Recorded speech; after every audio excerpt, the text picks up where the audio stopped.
Hi, Ricky. How are you? I'm very well. How you doing, lovely? I'm doing great. Thank you very much. So, how would you describe Shadow's journey for season three? A journey of self-discovery. You know, we've just found out that Wednesday's his father, which makes him technically a demigod. He's kind of like on the Clark Kent Superman storyline, where I've just found out I can fly. But at the same time, I've also found out that my dad could have helped me at any time in my life, which was just purely tragic. My mum died when I was 15 of cancer.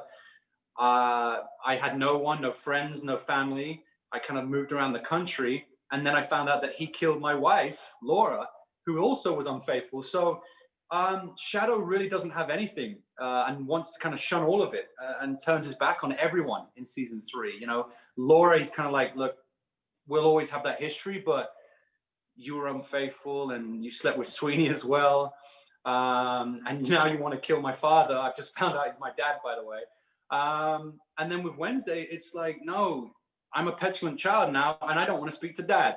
Bleep. He's hanging up the phone. He's shunning his father. He's shunning all that destiny, and he's trying to live a normal life. That's all he wants is a normal life, and he finds it in Lakeside. He finds it with Marguerite Olson, with Chad Mulligan, Hinzelman, who's the just nosy neighbor, but she's fun. She's sweet. Julia Sweeney is magnificent in this, and so there will come a time though where the curiosity will catch up with you, and it's like, well, if my father's a god, what can I do?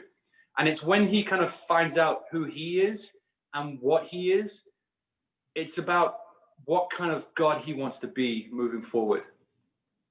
And you mentioned that he wants to have a normal life. It feels like the four episodes I've seen so far are kind of more grounded.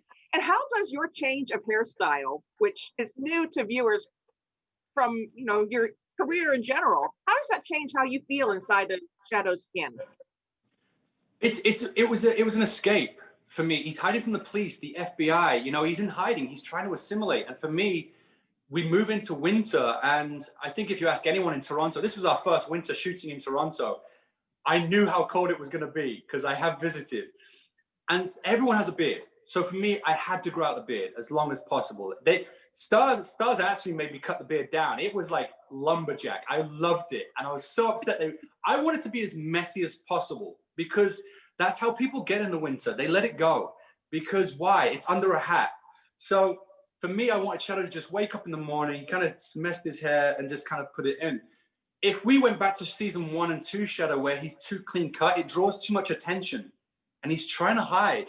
I also wanted to show that, kind of being biracial myself, my hair's not curly. My hair is like, my mom's Caucasian. She looks, like you. She's blonde and blue-eyed, and so I have straight hair and wavy a little bit. It's actually very much like Ian's. And if you look at my hair in season 3, it's very much like Wednesday's. And so these were just various things that were just building up in my backlog as an actor of what I wanted to bring to Shadow in the background. So for me, it was like, you can kind of see that his hair's a little bit like Wednesday's. Oh yeah, I can see the resemblance there, sort of thing. And then it's also just, he's in hiding. And also, the hair is kind of it's a physical representation of him wanting to be different from what he was.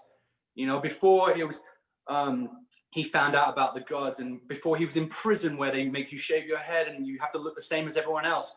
This was kind of Shadow's growth. Shadow really does grow this season. It's a true kind of discovery season for Shadow, where he makes his own choices. He becomes proactive, and that struggle of power between Wednesday and Shadow flips.